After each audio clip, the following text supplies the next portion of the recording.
ओम श्री परमात्मने नमः। अथ पंचमोऽध्यायः कर्मसन्न्यासयोग। अर्जुन उवाच सन्न्यासं कर्मणां कृष्ण पुनर्योगं च शंससि यच्छ्रेय एतयोरेकं तन्मे ब्रूहि सुनिश्चितम्। अर्जुन म्हणाला, हे कृष्णा, तुम्ही कर्मे टाकण्याची आणि फिरून कर्मयोगाची प्रशंसा करता, तेव्हा या दोघोपैकी माझ्यासाठी अगदी निश्चित कल्याणकारक जे एक साधन असेल तेच तुम्ही मला सांगा। श्री भगवान उवाच संन्यासः कर्मयोगश्च निःश्रेयसकरावुभो तयोस्तु कर्मसन्न्यासात् कर्मयोगो विशिष्यते। तर भगवान म्हणाले की संन्यास आणि कर्मयोग, कर्मसन्यास आणि कर्मयोग हे दोन्हीही परम कल्याण करणारेच आहेत, परंतु या दोहोतही संन्यासाहून कर्मयोग साधण्यास फार सोपा असल्याने श्रेष्ठ असा आहे। श्रेयः स नित्यसन्न्यासी यो न द्वेष्टी न कांक्षती निर्द्वंद्वो हि महाबाहो सुखं बंधात प्रमुच्यते। हे अर्जुना, जो पुरुष कोणाचा द्वेष करीत नाही, कशाची उपेक्षा करीत नाही, तो कर्मयोगी नेहमीच संन्यासी समजावा, कारण राग द्वेष इत्यादी द्वंद्वानी रहित असलेला पुरुष सुखाने संसार बंधनातून मुक्त होतो। सांख्ययोगो पृथक् बाला प्रवदन्ति न पंडिताः एकमप्यस्थितः सम्यक् उभयोर्विन्दते फलम्। वर सांगितलेले संन्यास आणि कर्मयोग वेगवेगळी फळे देणारी आहेत असे मूर्ख लोक म्हणतात, पंडित नव्हे, कारण दोहोपैकी एकाचे ठिकाणी सुद्धा उत्तम प्रकारे स्थित असलेला पुरुष दोहोंचे फलस्वरूप असलेल्या परमात्म्यालाही प्राप्त होतो। यत् सांख्ये प्राप्यते स्थानं तद्योगैरपि गम्यते एकं सांख्यं च योगं च यः पश्यति स पश्यति। ज्ञानयोग्यांना जे परमधाम प्राप्त होते तेच कर्मयोग्यांनाही प्राप्त होते, म्हणून जो मनुष्य ज्ञानयोग आणि कर्मयोग हे फळांच्या दृष्टीने एकच आहेत असे पाहतो, तोच खऱ्या अर्थाने पाहतो। संन्यासस्तु महाबाहो दुःखमाप्तो मयोगतः योगयुक्तो मुनिर्ब्रह्म न चिरेनाधिगच्छति। परंतु हे अर्जुना, कर्मयोगाशिवाय मन, इंद्रिये आणि शरीर यांच्याकडून होणाऱ्या सर्व कर्माच्या बाबतीत कर्तेपणाचा त्याग होणे कठीण आहे, आणि भगत स्वरूपाचे चिंतन करणारा कर्मयोगी परब्रह्म परमात्म्याला फार लवकर प्राप्त होतो। योगयुक्तो विशुद्धात्मा विजितात्मा जितेंद्रियः सर्वभूतात्मभूतात्मा कुर्वन्नपि न लिप्यते।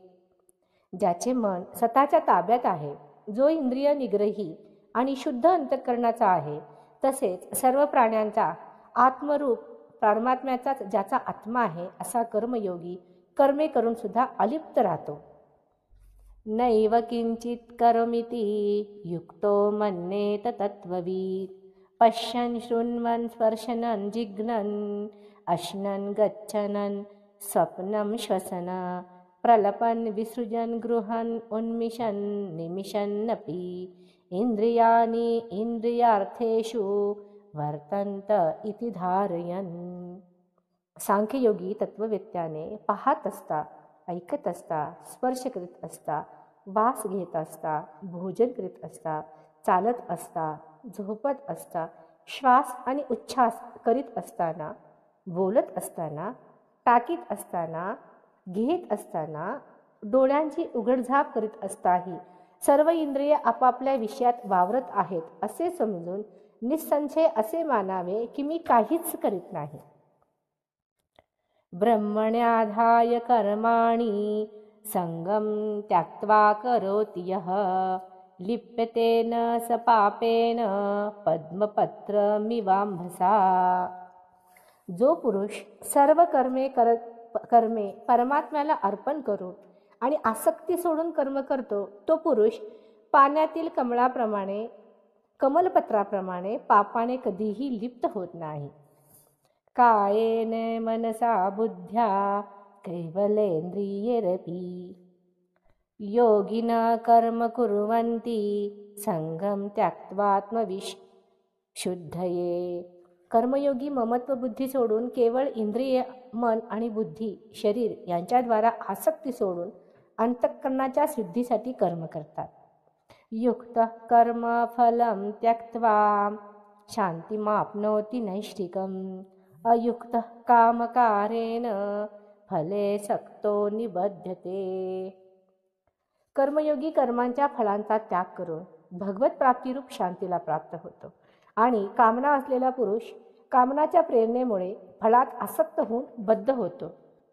सर्व कर्माणि मनसा संन्यस्यास्ते सुखं वशी नवद्वारे पुरे देही नैव कुर्वन्न कारयन्. अंतःकरण ज्यांच्या ताब्यात आहे असा सांख्ययोगाचे आचरण करणारा पुरुष कोणतेही कर्म करणारा किंवा करविणारा न होताच 9 दरवाजांच्या शरीररूपी घरात सर्व कर्माच्या मनाने त्याग करून आनंदाने सच्चिदानंद घन परमात्म्याच्या स्वरूपात स्थित राहतो. न कर्तृत्वं न कर्माणि लोकस्य सृजति प्रभु न कर्मफलसंयोगं स्वभावस्तु प्रवर्तते. परमेश्वर मनुष्याचे कर्तेपण, कर्मे आणि कर्मफलाचे संयोग उत्पन्न करीत नाही, तर प्रकृतीचा खेळ असे करीत असते. ना दत्ते कस्यचित् पापं न चैव सुकृतं विभो अज्ञानेनावृतं ज्ञानं तेन मुह्यन्ति जन्तवः. सर्वव्यापी परमेश्वरही कुणाचेही पापकर्म किंवा पुण्यकर्म स्वतःकडे घेत नाही, परंतु अज्ञानाने ज्ञान झाकलेले आहे, त्यामुळे सर्व अज्ञानी लोक मोहित होतात. ज्ञानेन तु तदज्ञानं येषां नाशीतमात्मनः तेषामादित्यवज्ञानं प्रकाशयति तत्परम्. परंतु ज्यांचे ते अज्ञान परमात्म ज्ञानाने नाहीसे झाले आहे, त्यांचे ते ज्ञान सूर्याप्रमाणे त्या सच्चिदानंद घन परमात्म्याला प्रकाशित करीत असते. तद्बुद्धया सदात्माना तन्निष्ठा तत्परायणाः गच्छन्त्य पुनरावृत्तिं ज्ञाननिर्धुतकल्मषाः. ज्यांचे मन आणि बुद्धी तद्रूप झालेली आहे आणि सच्चिदानंद घन परमात्म्यातच ज्यांचे नित्य ऐक्य झाले आहे, असे ईश्वरपरायण पुरुष ज्ञानाने पापरहित होऊन परमगतीला प्राप्त होतात. विद्या विनय संपन्ने ब्राह्मणे गविहस्तिनी शुनी चैव श्वपाके च पंडिता समदर्शिनः. ते ज्ञानी पुरुष विद्या आणि विनय यांनी युक्त असलेल्या ब्राह्मण, गाय, हत्ती, कुत्रा आणि चांडाळ या सर्वांना समदृष्टीने पाहतात. इहैव तैर्जितः सर्गो येषां साम्ये स्थितं मनः निर्दोषं हि समं ब्रह्म तस्मात् ब्रह्माणि ते स्थिताः. ज्यांचे मन समभावात स्थिर झाले आहे, त्यांनी या जन्मीत संपूर्ण संसार जिंकला, कारण सच्चिदानंद घन परमात्मा निर्दोष आणि सम आहे, म्हणून ते सच्चिदानंद घन परमात्म्यातच स्थिर असतात. न प्रवृषेत प्रियं प्राप्य न द्विजेत प्राप्य चाप्रियं स्थिरबुद्धिरसम्मूढो ब्रह्मविद ब्रह्मणी स्थित.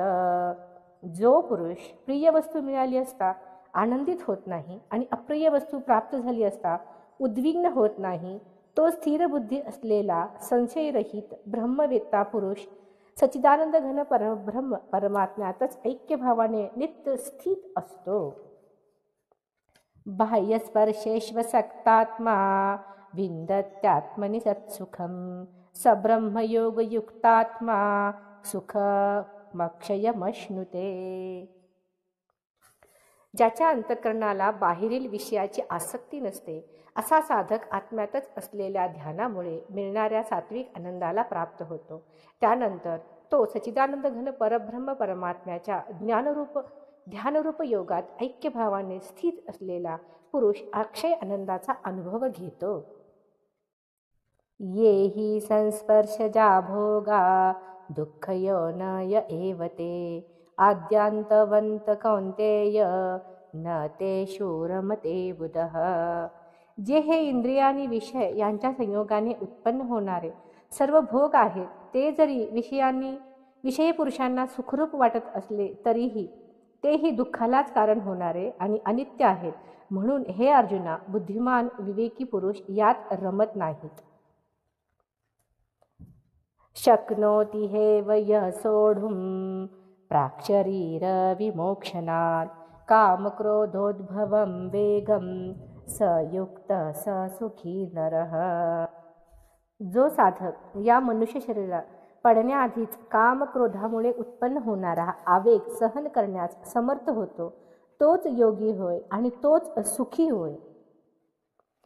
योऽन्त सुखोऽन्तराराम तथान्तरज्योतिरेव यः स योगी ब्रह्मनिर्वाणं ब्रह्मभूतोऽधिगच्छति. जो पुरुष अंतरात्म्यातच सुखी आणि आत्म्यातच रमणारा आणि आत्म्यातच ज्ञान मिळवलेला असतो, तो सच्चिदानंद घन परब्रह्म परमात्म्यासह ऐक्यभावाला प्राप्त झालेला सांख्ययोगी शांत ब्रह्माला प्राप्त होतो. लभन्ते ब्रह्मनिर्वाणं ऋषय क्षीणकल्मषाः छिन्नद्वैधायतात्मानः सर्वभूतहिते रताः. ज्यांचे सर्व पाप नष्ट झाले आहे, ज्यांचे सर्व संशय ज्ञानामुळे फिटले आहेत, जे प्राणीमात्राच्या कल्याणातच तत्पर आहेत आणि ज्याचे जिंकलेले मन निश्चलपणे परमात्म्यातच स्थिर असते, ते ब्रह्मवेत्ते शांत ब्रह्माला प्राप्त होतात. कामक्रोध वियुक्तानां यतीनां यतचेतसाम् अभितो ब्रह्मनिर्वाणं वर्तते विदितात्मनां. काम क्रोध वावळलेले, मन जिंकलेले, परब्रह्म परमात्म्याचा साक्षात्कार करून घेतलेले जे ज्ञानी पुरुष असतात, त्यांना सर्व बाजूंनी शांत परब्रह्म परमात्माच परिपूर्ण असतो असे जाणवते. स्पर्शन कृत्वा बहिर्वां च चक्षुश्चैवान्तरे भ्रुवोः प्राणापानो समो कृत्वा नासाभ्यन्तरिण चारिणो यतेन्द्रियमनोबुद्धिर्मुनिर्मोक्षपरायणः विगतेच्छाभयक्रोधो यः सदा मुक्त एव सः. बाहेरच्या विषयभोगांचे चिंतन न करता ते बाहेरच ठेवून दृष्टी भुवयांच्या मध्यभागी स्थिर करून तसेच नाकातून वाहणारे प्राण आणि अपान सम करून ज्याने इंद्रिय, मन आणि बुद्धी जिंकली आहे, असा मोक्ष तत्पर मुनी इच्छा, भय आणि क्रोध यांनी रहित झाला की तो सदोदित मुक्तच असतो. भोक्तारं यज्ञ तपसां सर्वलोक महेश्वरं सहृदयं सर्वभूतानां ज्ञात्वा मां शांतिमृच्छति.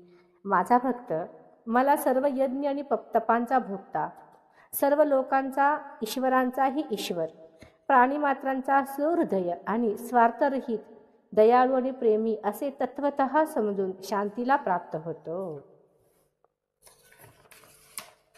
ओम तत्सदिति श्रीमद्भगवद्गीतासु उपनिषत्सु ब्रह्मविद्यायां योगशास्त्रे श्रीकृष्णार्जुनसंवादे कर्मसन्न्यासयोगो नाम 5मोऽध्यायः. कंटेंट आवडले असल्यास लाईक, शेअर, सबस्क्राईब आणि कमेंट जरूर करा. ओम नमो नारायण.